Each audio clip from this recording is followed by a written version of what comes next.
Get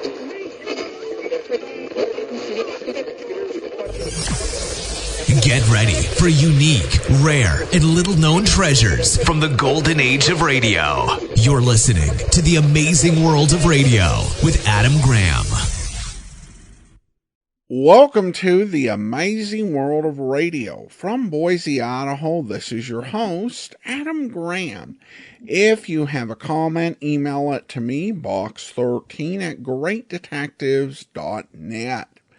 Well, today we're going to bring you the second part of Columbia Workshop's adaptation of Alice's Adventures Through the Looking Glass. The original air date is December 30th, 1937. Let's go ahead and take a listen.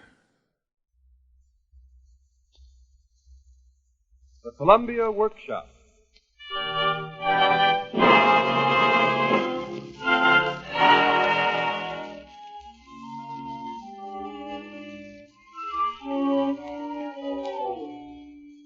Tonight, in presenting the second part of its radio extraction of Lewis Carroll's fantasy, Alice's Adventures Through the Looking Glass, the Columbia Workshop continues an experiment begun last autumn when it presented Alice's Adventures in Wonderland.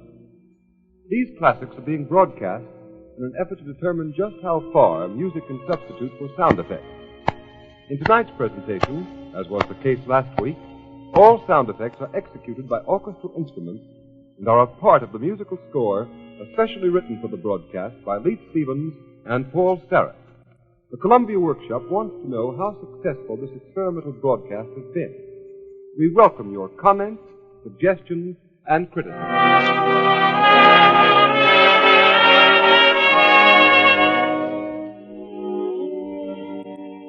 The Columbia Workshop presents Through the Looking Glass.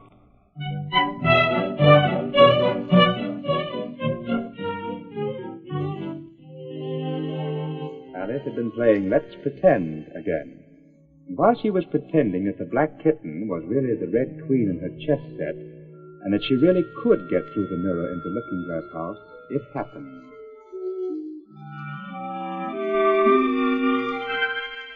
And she found herself walking through the looking glass and out into a lovely garden where the flowers talked, and where she met the Red Queen, who instructed her how to travel across the land that looks like a chessboard. You'll go very quickly through the third square, by railway, I should think, and you'll find yourself in the fourth square in no time. Well, that square belongs to Tweedledee and Tweedledum. The fifth is mostly water. The sixth belongs to Humpty Dumpty. The seventh is all forest, but the White Knight will show you the way.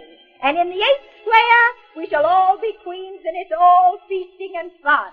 So Alice ran down the hill, jumped a little brook, and found herself in a railway station. No sooner had the train pulled out than it jumped too, and Alice was in the fourth square with Tweedledum and Tweedledee. Tweedledum and Tweedledee agreed to have a battle, for Tweedledum said Tweedledee had spoiled his nice new rattle.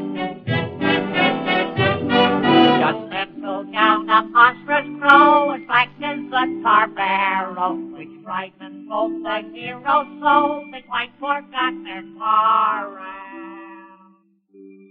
And the monstrous crow did frighten the heroes, and poor Alice was left all alone, hiding under a tree, as the great bird went flying by, its wings kicking up a hurricane which blew someone's shawl right past her. Alice caught it, and while she was looking for the owner, the White Queen came running along, arms stretched out wide. Monsieur! Here you are, ma'am.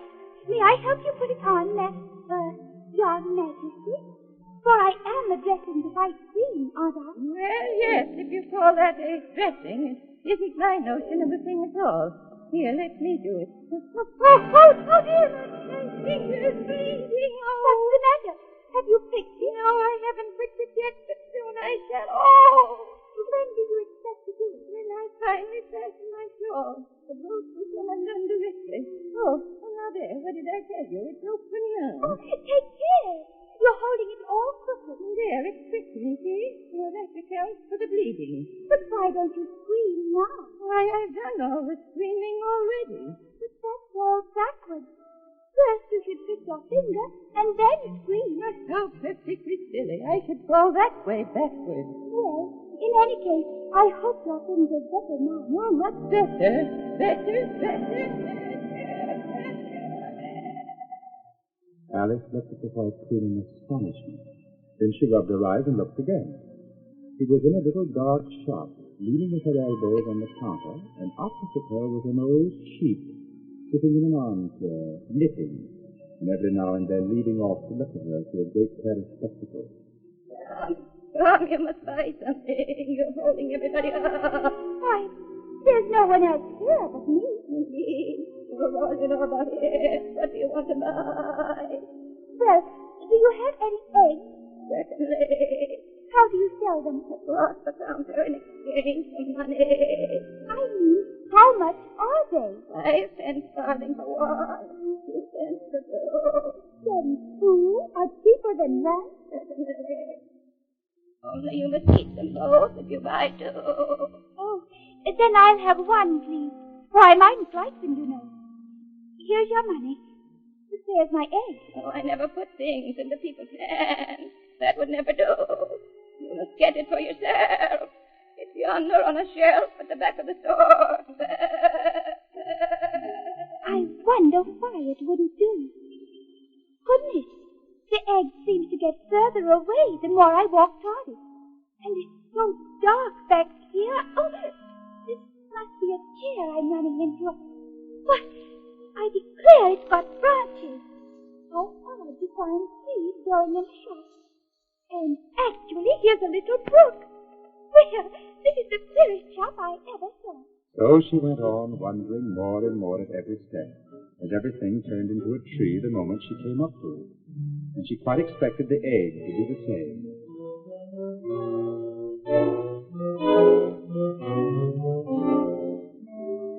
However, the egg only got larger and larger and more human. When she'd come within a few yards of it, she saw that it had eyes and a nose and mouth. And when she'd come quite close to it, she saw clearly that it was Humpty Dumpty himself. It can't be anybody else.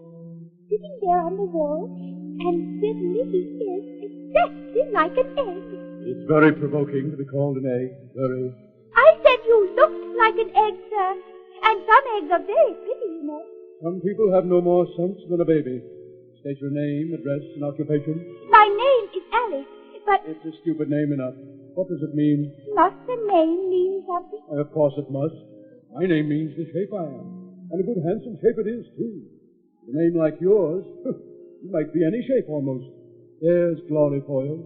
I don't know what you mean by glory. Well, of course you don't till I tell you. I mean, there's a nice knockdown argument for you. But glory doesn't mean a nice knockdown argument. When I use a word, it means just what I choose it to mean. Nothing more nor less. The question is whether you can make words mean so many different things. The question is, which is to be master, that's all. For instance, would you like to hear a song in which words really work overtime? Oh, yes, indeed.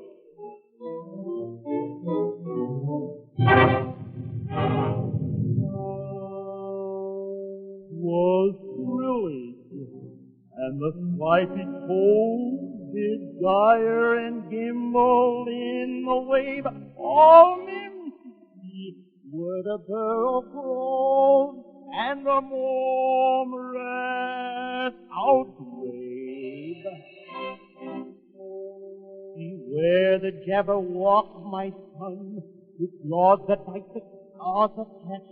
Beware the Jub-Jub bird and son of Plumius Bandersnatch. He took his awful sword in hand.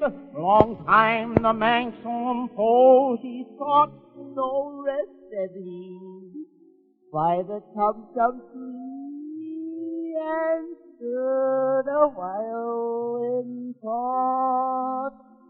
And as in selfish thought he stood, the Jabberwock with eyes of flame came whistling through the tulgey wood and burbled as he came.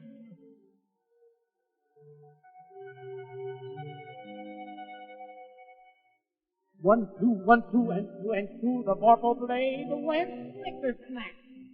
He left it dead and with its edge he went galumphing back. And has South Lane the Jabberwock come to my arms, my beamish boy? Oh, brave the day to look away, he chortled in his joy. Was thrilling, and the slimy toad did gyre and gimble in the wave. Oh, Nancy, where the coral goes and the moon ran out.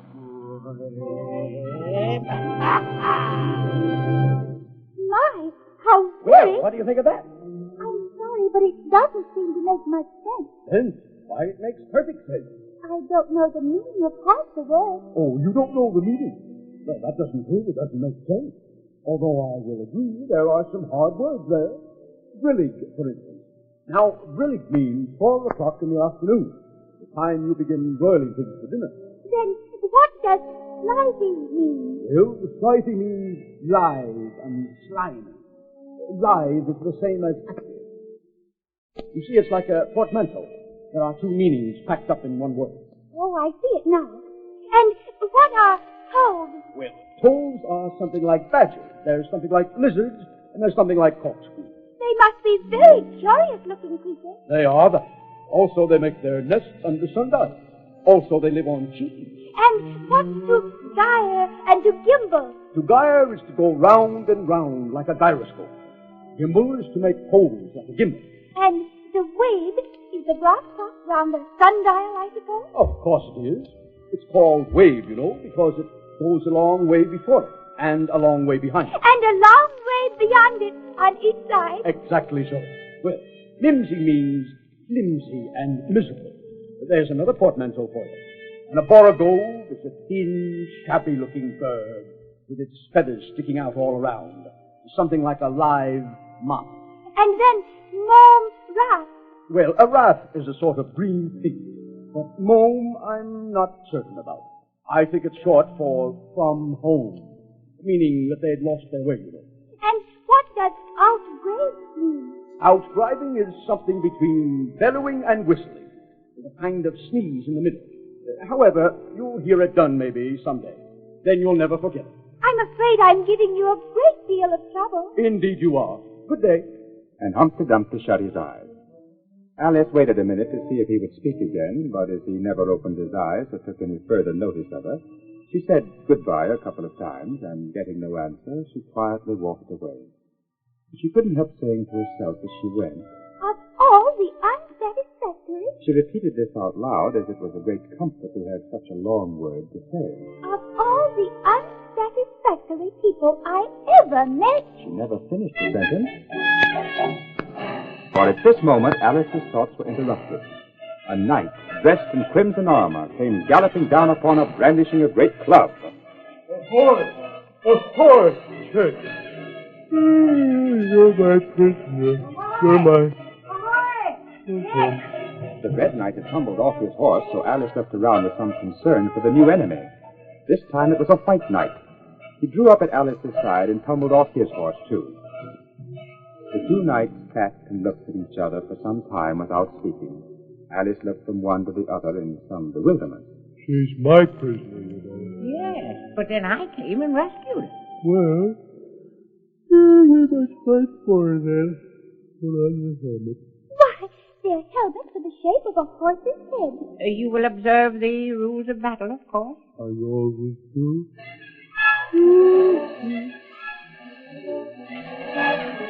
I wonder now what the rules of battle are. One rule seems to be that if one knight hits the other, he knocks him off his horse. And if he misses, he tumbles off himself. And another rule seems to be that they hold their clubs with their arms, as if they were Punch and Judy. What a noise they make when they tumble, just like a whole set of fire irons falling into the fender. And how quiet the horses are. They let them get on and off them just as if they were tables. A Another rule of battle that Alice had not noticed seemed to be that they always fell on their heads, and the battle ended with their both falling off in this way, side by side. When they got up again, they shook hands, and then the Red Knight mounted and galloped off.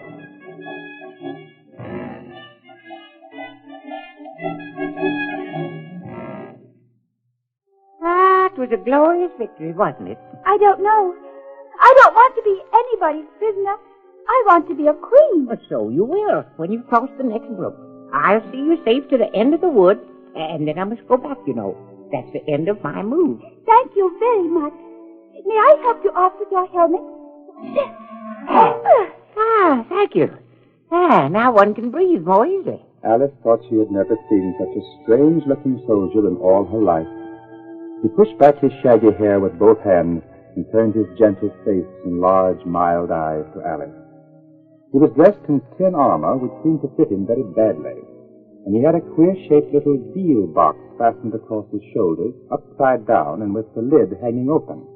Alice looked at it with great curiosity. I see you're admiring my little box. It's my own invention to keep clothes and sandwiches in, upside down, so that the rain can't get in. But the things can get out. Do you know the lid's open? Oh, I didn't know it. Then all the things must have fallen out, and the box is no use without them. Then why are you hanging it so carefully on the tree? In hopes some bees may make a nest in it. Then I should get the honey. But you've got a beehive, or something like one, fastened to the saddle. Yes, and it's a very good beehive, one of the best kind. But not a single bee has come near it yet. And the other thing is a mouse trap. I suppose the mice keep the bees out, or the bees keep mice out. I don't know which. I was wondering what the mouse trap was for. It isn't very likely there would be any mice on the horse's back. Not very likely, perhaps. But if they do come, I don't choose to have them running all around. Now, you see, it is well to be provided for everything. That's the reason the horse has all those anklets round his feet.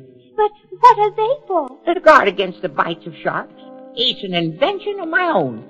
And now, help me on. I'll go with you to the end of the wood. It took a long time to get the knight in his saddle because he was so very awkward, and because the saddle was already loaded with bunches of carrots and fire irons and many other things. But at last they accomplished it and started off through the forest. Whenever the horse stopped, which it did very often, he fell off in front. And whenever it went on again, which it generally did rather suddenly, he fell off behind. Otherwise, he kept on pretty well, except that he had a habit of now and then falling off sideways. And as he generally did this on the side on which Alice was walking, he soon found that it was the best plan not to walk quite so close to the horse. As Alice helped the White Knight up the fifth time, she ventured to say, I'm afraid you've not had much practice in riding. Now, what makes you say that? Because people don't fall off quite so often when they've had much practice. I've had plenty of practice. Plenty of practice. Indeed. The great art of riding is to keep... Here the sentence ended as suddenly as it had begun, as the knight fell heavily on the top of his head exactly in the path where Alice was walking. She was quite frightened this time, and said in an anxious tone as she picked him up, Oh, I hope no bones are broken. Oh, none to speak of. The great art of riding, as I was saying, is to keep your balance properly. Like this, you know. He let go the bridle and stretched out both his arms to show Alice what he meant. And this time he fell flat on his back, right under the horse's feet.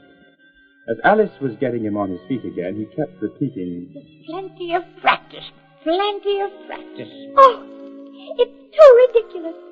You ought to have a wooden horse on wheels. That you ought. Does that kind go smoothly? Much more smoothly than a live horse. I'll get one. One or two, several. I'm a great hand at inventing things. Now, I dare say you noticed, the last time you picked me up, that I was looking rather thoughtful. You were a little grave. Well, just then, I was inventing a new way of getting over a gate. Would you like to hear it? Oh, very much indeed. You see, I said to myself, the only difficulty is with the feet. Now, the head is high enough already. Now, first, I put my head on top of the gate. Then the head's high enough. Then I stand on my head. And then the feet are high enough, you see. Then I'm over, you see? Yes. I suppose you'd be over when that was done, but don't you think it would be rather hard? Well, I haven't tried it yet, so I can't tell for certain. But, you want to get along. Perhaps I'd better leave. Oh, you needn't rush off. No, but I must. And you've only a few yards to go. Down the hill and over that little brook, and then you'll be a queen. But you'll stay and see me off first. I shan't be long. You'll wait and wave your handkerchief when I get to that turn in the road. Oh, I think it'd encourage me, you see. Of course I'll wait. And thank you very much for coming so far. So they shook hands, and in the night rode slowly away into the forest. It won't take long to see him off, I expect.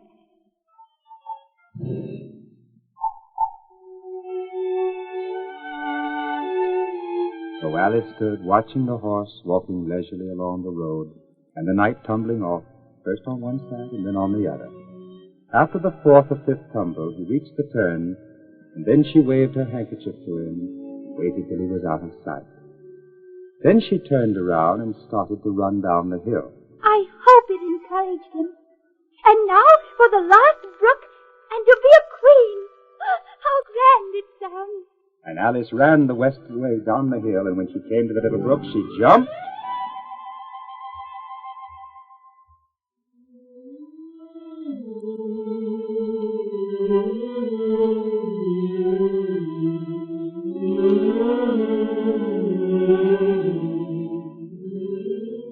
And found herself standing before a great arched doorway, on which the words Queen Alice were carved, and on the other side of which she heard voices singing. In her hand she carried a scepter, and on her head she wore a great golden crown.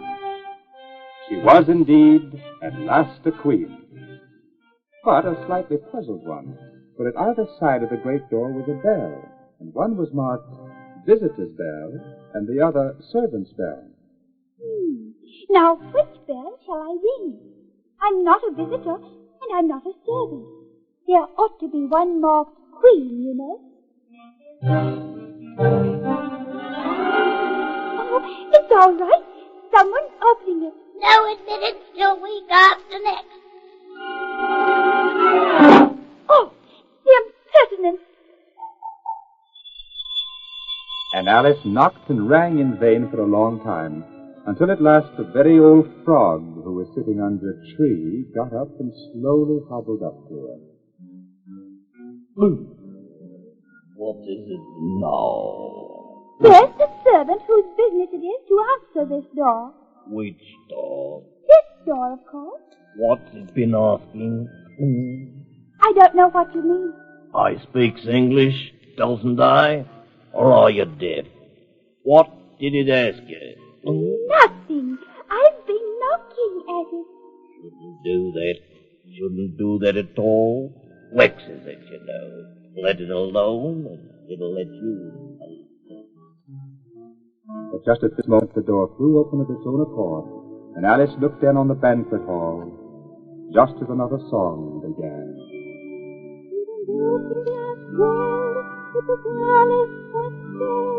I've a scepter in hand, I've a crown on my head. Let the lizard and creatures, whatever they be, come down with the red queen, the white queen, and me. We'll fill up the glasses as quick as you can, and spring on the table with glasses and bread. Put caps in the coffee and mice in the tea, and welcome Queen Alice with turkeys and trees. 30 times 3 is 90. I wonder if anyone's counting. Creatures that Alice draw near, 'tis an honor to see me, a favor to hear. 'Tis a privilege high to have dinner and tea, along with the red queen, the white queen, and me. Fill up the glasses with treacle and ink, or anything else that is pleasant to drink. It can with the cider and wool with the wine, and welcome Queen Alice with Maggie and John. 90 times 9. Oh, Alice appeared, the cheering stopped, and all the guests, birds and beasts and flowers, watched Alice in silence as she took her place between the Red Queen and the White Queen at the head of the table. It's nice of you to give my party for me, Your Red Majesty. I should never have known who were the right people to invite. You've missed the soup and fish. Put on the joint. Your Majesty. You look a little shy. Let me introduce you to this leg of mutton. Alice, mutton. Mutton, Alice. And the leg of mutton got up in the dish and made a little bow to Alice. And Alice returned the bow, not quite sure whether this was the right thing to do or not. May I, give you a slice, Your Majesty? Certainly not. It isn't etiquette to cut anyone you've been introduced to. Remove the joints and bring on the pudding. I won't be introduced to the pudding, please, or we shall get no dinner at all. The pudding, Your Majesty. Pudding, Alice. Alice, pudding. Remove the pudding. Waiter, bring back the pudding. The pudding, Your Majesty.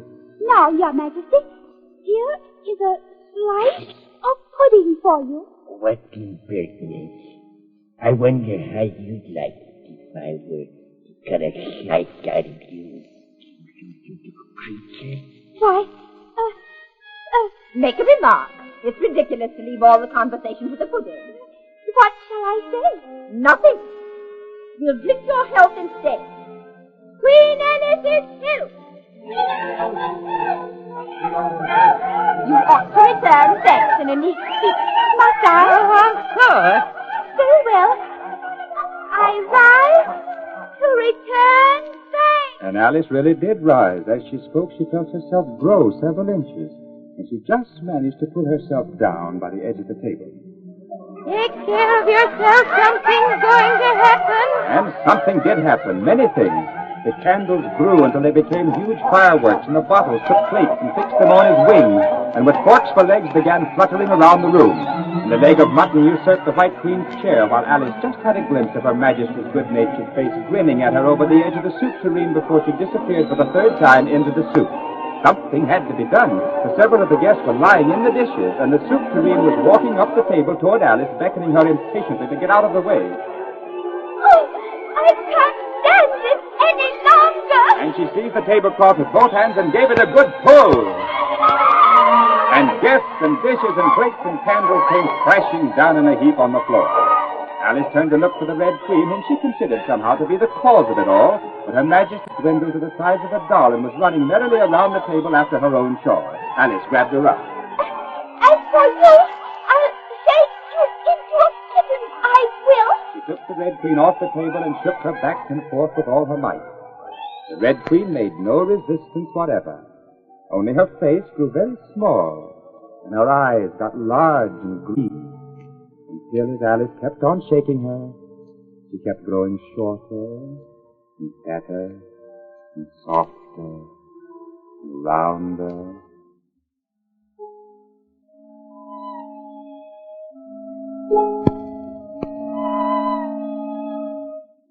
And it really was a kitten after all. Oh, Your Red Majesty shouldn't purr so loud.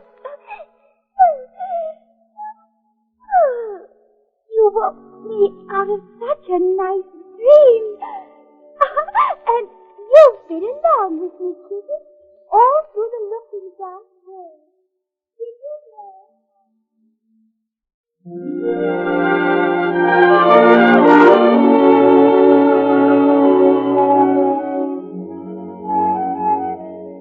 So ends the Columbia Workshop's presentation of Through the Looking Glass, which was extracted for radio and directed by William N. Robson.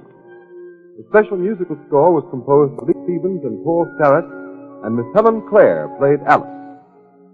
We want to know what you think of this program. Please address your comments, criticisms, and suggestions to the Columbia Workshop, care of the Columbia Network, New York City.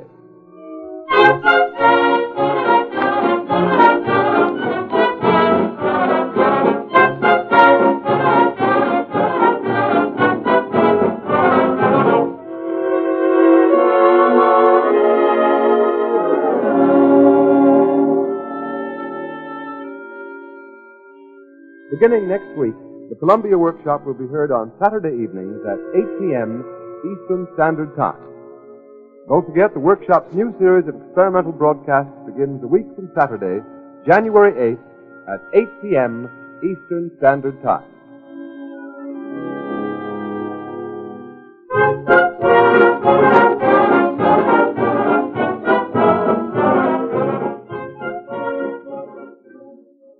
This is the Columbia Broadcasting System.